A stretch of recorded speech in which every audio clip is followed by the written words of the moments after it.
धीरे धीरे आने वाला प्रभु यीशु मसीह के अति पवित्र नाम में सब पवित्र लोगों में वचन देता हूँ। प्रभु की बड़ी अनुग्रह है कि प्रभु ने और भी एक पुनरुत्थान का पवित्र दिन हमारे जीवन में दान दिया। और अब तक का पहला दिन में जब पवित्र लोग एकता होते थे, वे लोग हमें इस अयोग्य बनाया हुआ प्रभु यीशु मसीह के कालवरी सूली का मृत्यु को याद दिलाने वाले वेश में हमेशा उसमें भाग लेकर के प्रभु का महिमा करते थे। और विश्वासियों का ये बहुत बड़ा एक कर्तव्य है प्रभु का आने तक हमें ये वेश में शामिल होकर के प्रभु यीशु मसीह ने सूली पर जो हमारे लिए प्रेम दिया उस प्रेम को याद करना बहुत बड़ी बात है। तो आज भी प्रभु ने एक दर्शन दे दिया, कितने लोगों को नहीं मिलता, लेकिन प्रभु ने हमको तो ये मौका दिया है। हम लोग प्रभु को अधिक अधिक प्रभु को महिमा करना चाहिए। तो आज भी हम लोग प्रभु का वेश में जाने से पहले थोड़ा सा प्रभु का वचन से थोड़ा ध्यान करेंगे। लूका का सुसमाचार उसका 23 अध्याय उसका 33 से 43 तक का वचन को पढ़ेंगे। लूका का सुसमाचार चैप्टर 23 वर्स 33 to 43। जब वे उस जगह जिसे खोपड़ी कहते हैं पहुंचे, तो उन्होंने वहां उसे और उन कुकर्मियों को भी, एक को दाहिनी और दूसरे को बाईं और क्रूसों पर चढ़ाया। तब यीशु ने कहा, हे पिता, इन्हें क्षमा कर, क्योंकि ये जानते नहीं कि क्या कर रहे हैं। और उन्होंने चिट्ठियां डालकर उसके कपड़े बांट लिए। लोग खड़े खड़े देख रहे थे और सरदार भी ठट्ठा कर करके कहते थे, इसने दूसरों को बचाया। यदि यह परमेश्वर का मसीह है और उसका चुना हुआ है तो अपने आप को बचा ले। सिपाही भी पास आकर और सिरका देकर उसका ठट्ठा करके कहते थे, यदि तू यहूदियों का राजा है तो अपने आप को बचा। और उसके ऊपर एक दोष पत्र भी लगा था, यह यहूदियों का राजा है। जो कुकर्मी वह लटकाए गए थे उनमें से एक ने उसकी निंदा करके कहा, क्या तू मसीह नहीं? तो फिर अपने आप को और हमें बचा। इस पर दूसरे ने उसे डांट कर कहा, क्या तू परमेश्वर से भी नहीं डरता?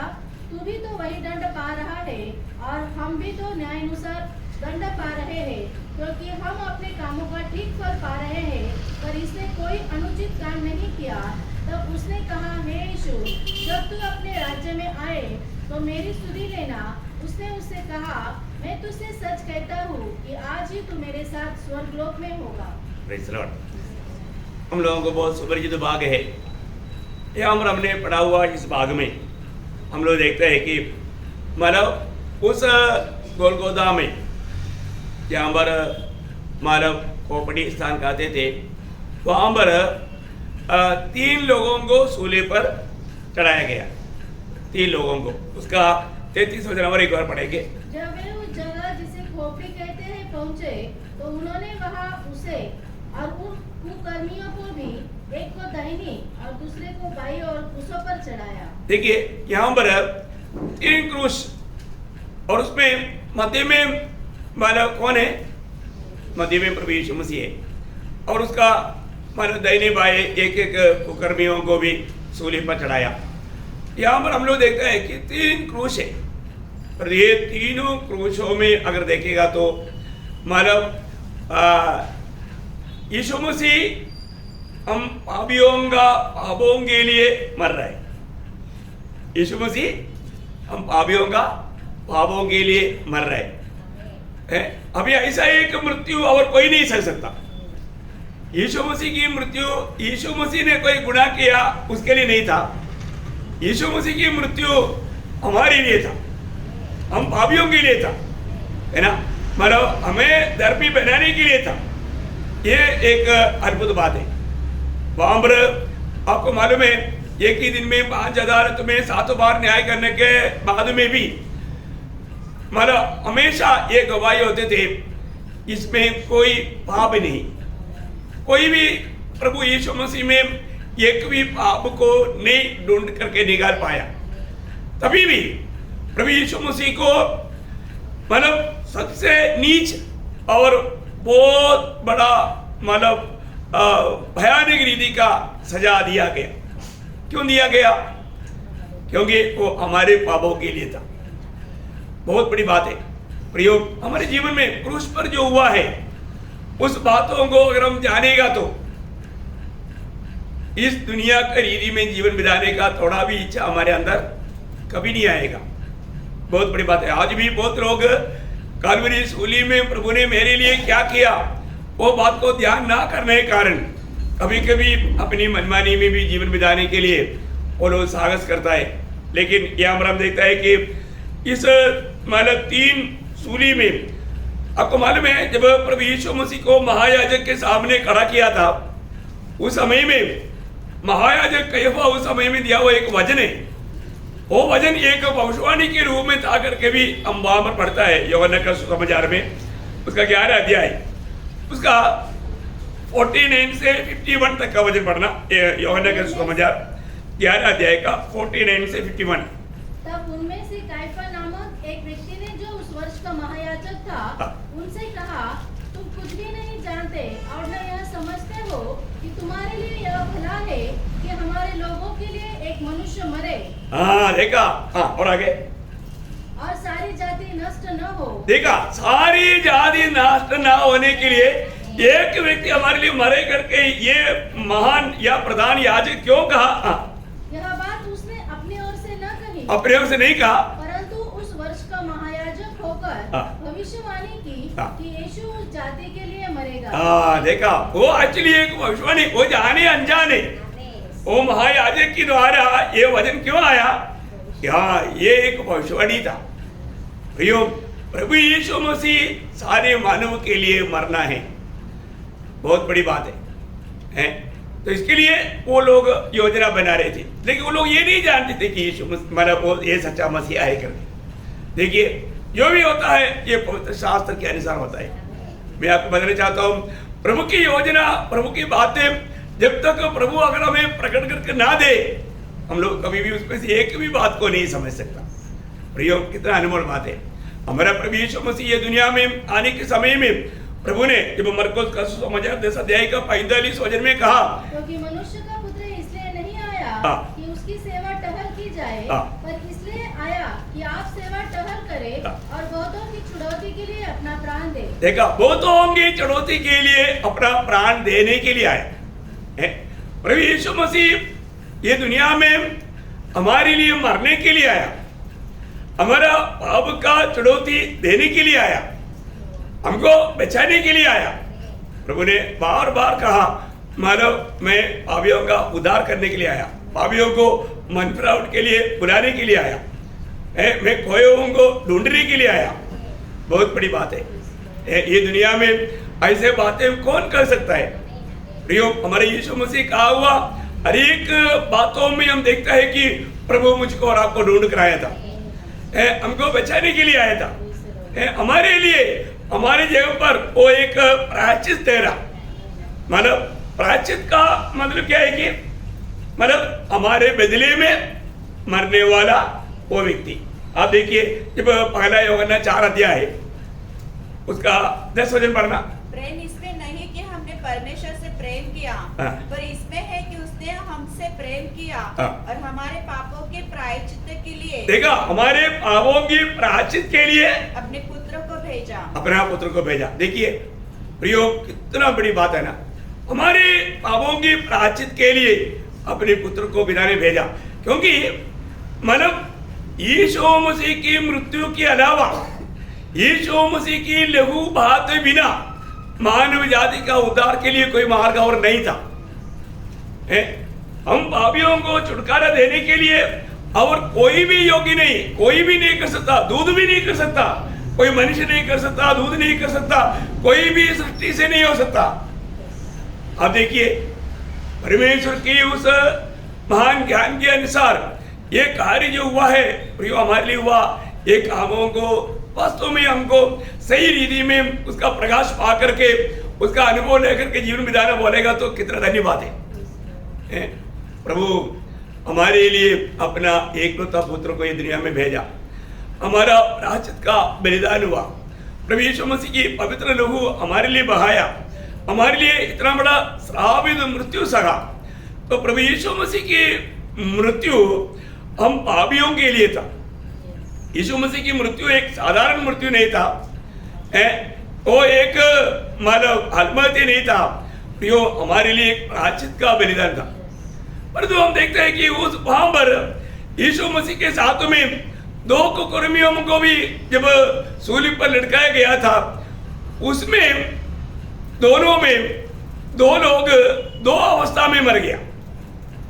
ये सारी मानव जाति का एक चित्र है।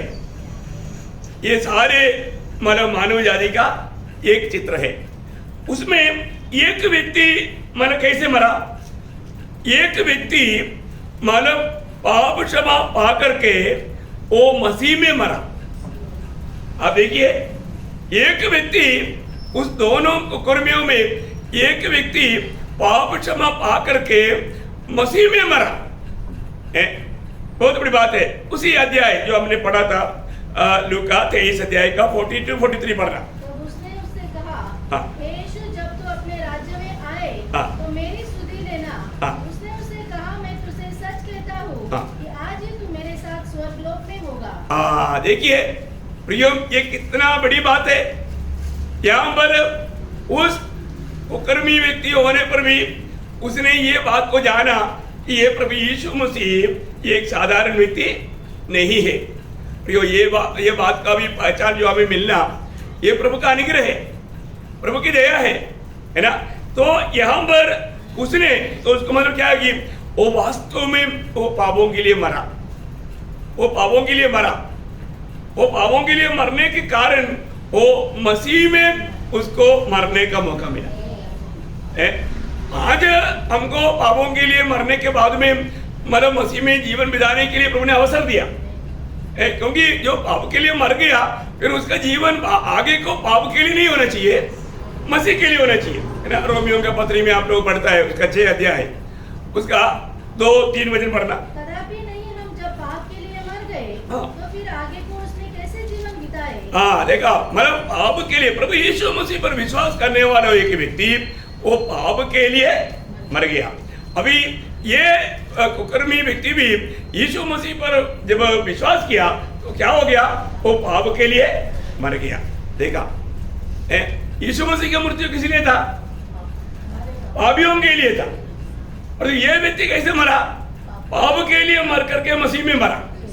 देखिए, इसलिए जो भी आज यीशु मसीह पर जो विश्वास करता है, वो व्यक्ति ये जीवन कैसे जीना चाहिए, वही रोमियो उसका 6 अध्याय का 11 वचन। ऐसे ही तुम भी अपने आप को पापों के लिए तो मरा, परंतु परमेश्वर के लिए मसीह यीशु में जीवित समझो। देखिए, आज हम लोग यीशु मसीह के लिए जीवित समझो।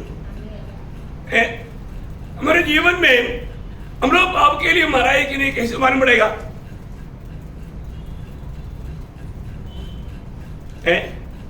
हम पाप के लिए मरा है कि नहीं, कैसे मालूम पड़ेगा?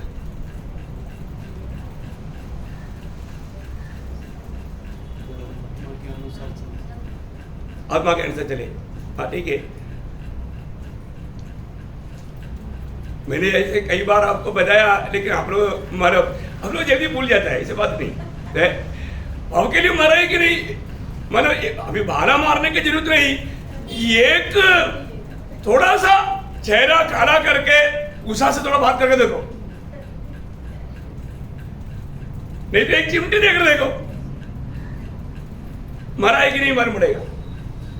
क्योंकि तुरंत वो व्यक्ति क्या करेगा? गुस्सा करेगा, झगड़ा करेगा।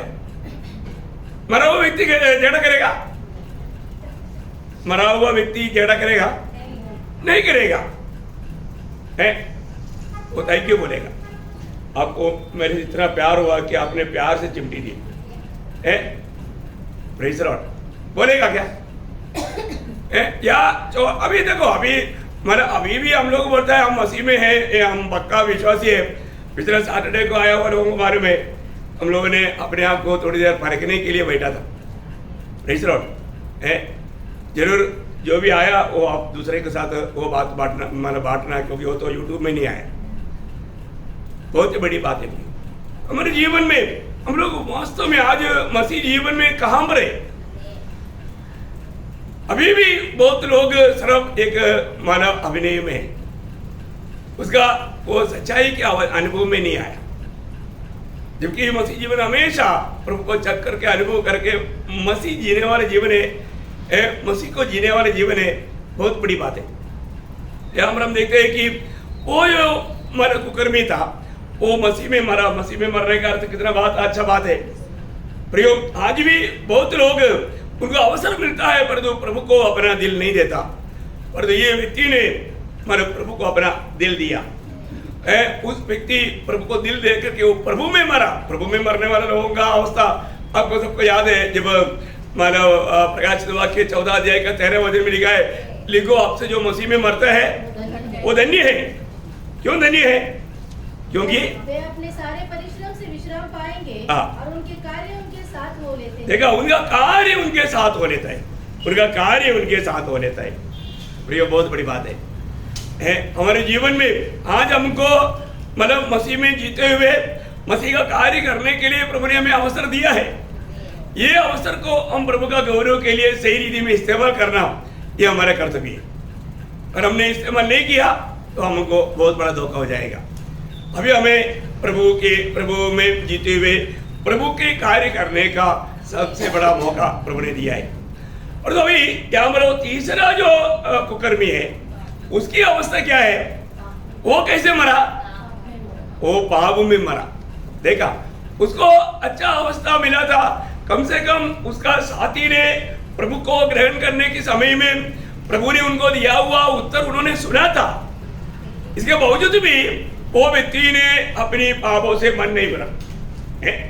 वो व्यक्ति, जिस व्यक्ति ने प्रभु को ग्रहण किया, वो उसको खुद ही बोलता है उसी 23 अध्याय का उसका 39-40 पढ़ना, 39 से 41 तक। जो कुकर्मी वहाँ लटकाए गए थे उनमें से एक ने उसकी निंदा करके कहा, क्या तू मसीह नहीं? तो फिर अपने आप को और हमें बचा। देखा, अभी वो कुकर्मी का अवस्था क्या है? वो वहां पर भी प्रभु का निंदा कर रहा है। तो तुम मानो उसको और भी वेदना के ऊपर और भी चिढ़ा रहा है। आप देखिए, तो अपने आप को बचाओ और हमको भी बचाओ। एकदम प्रभु को तुच्छ करके प्रभु का निंदा कर रहा है। तब वो दूसरा व्यक्ति जो कुकर्मी है, वो जिसने वास्तव में प्रभु का प्रकाश उनका दिल में प्रभु ने दिया, वो व्यक्ति क्या बोल रहा है? इस पर दूसरे ने उसे डांट कर कहा। देखा, दूसरे ने उनके साथ में कई प्रकार कुकर्म करते हुए चला हुआ वो व्यक्ति ने उसको डांट कर कहा, क्या तू परमेश्वर से भी नहीं डरता? देखा, तुम परमेश्वर से भी नहीं डरता?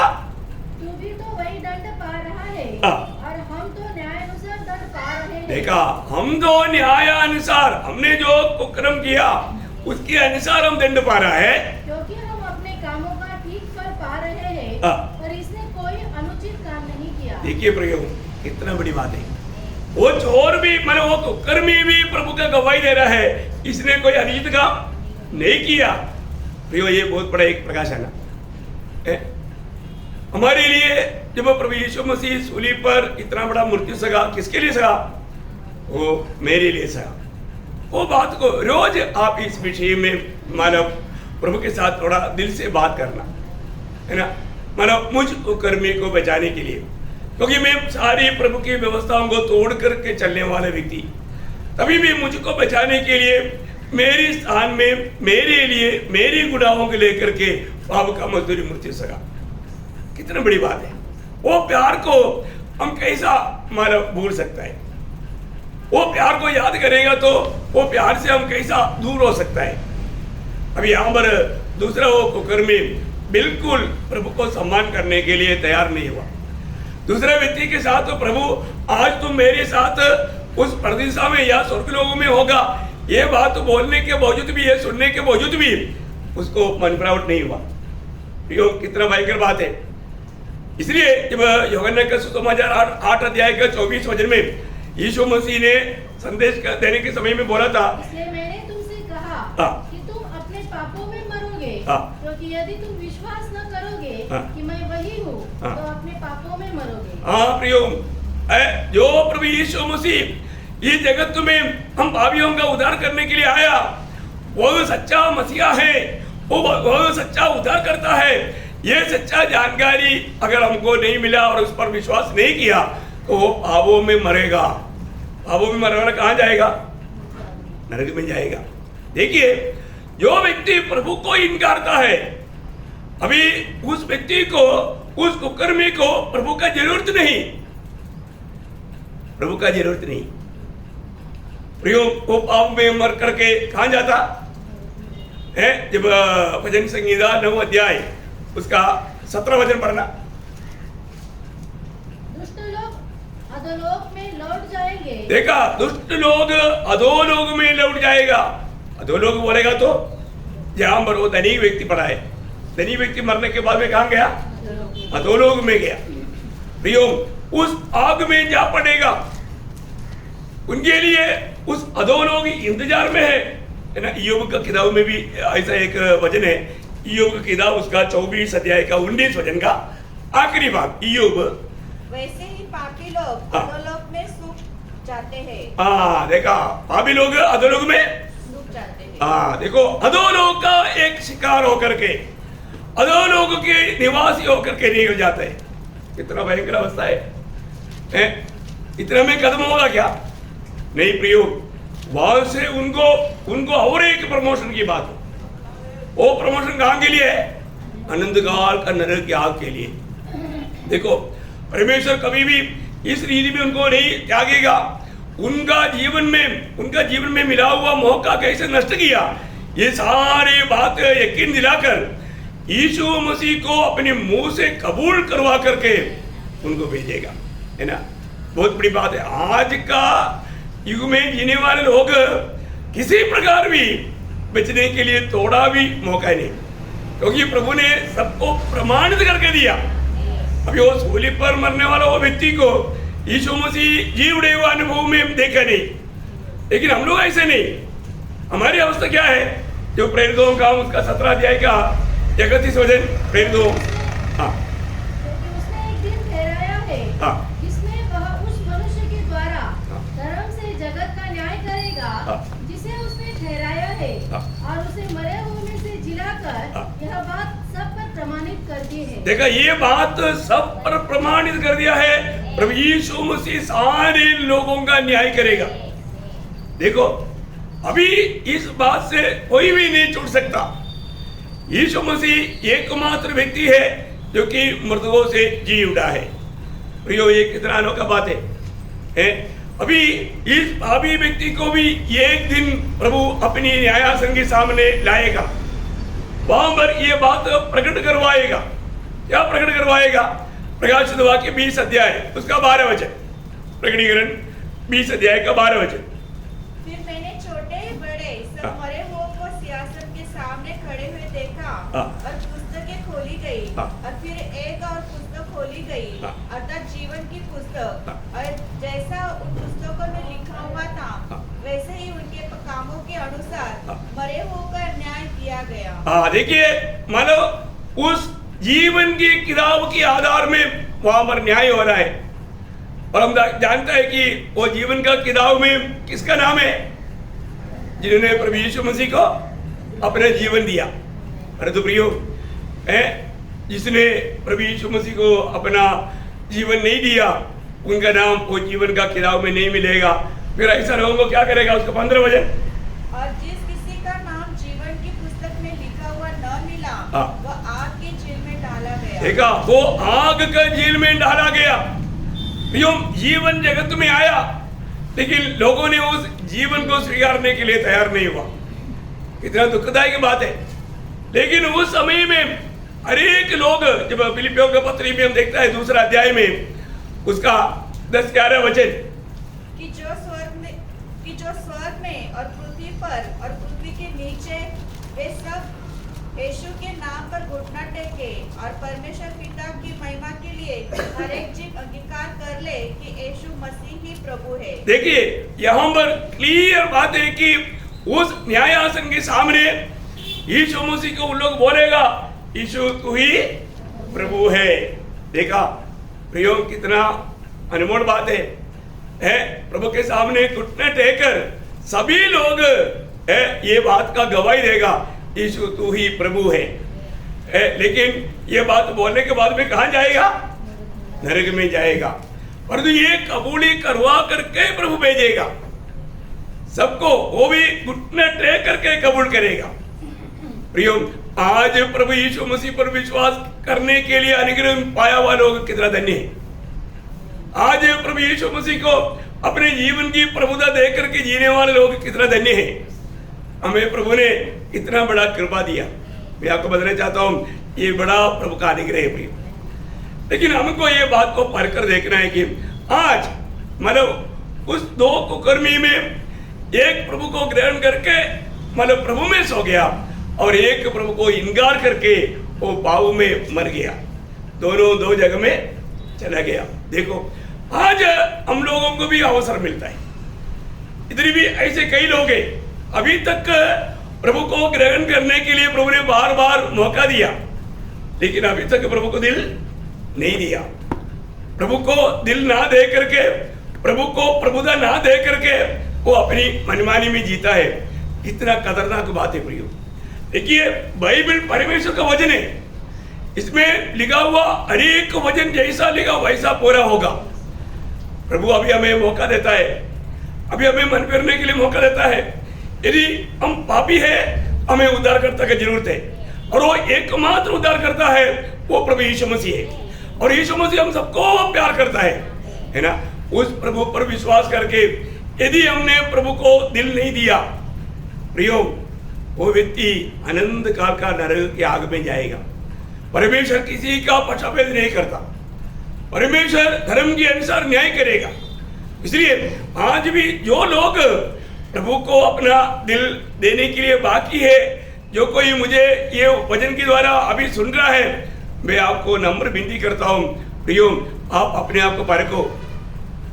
आपने प्रभु को अपना दिल दिया है क्या? आपने प्रभु यीशु मसीह को अपना प्रभु करके ग्रहण किया है क्या? आज भी प्रभु यीशु मसीह को प्रभुता दे करके जीवन बिताता है क्या? पापों के लिए मरकर प्रभु के लिए जीना प्रभु को प्राप्त किया हुआ हर एक पवित्र लोगों का कर्तव्य है। आज हमारे जीवन कैसा है? प्रभु को ग्रहण कर किया हुआ लोग ये बात जरूर अंगीकार करता है, आगे को मैं मेरा नहीं, मैं प्रभु का है। आपको सबको मालूम है, जब पहला कुरिन्थी 6 अध्याय उसका 19 और 20 वचन, प्रियो ये कितना अनमोल वचन है।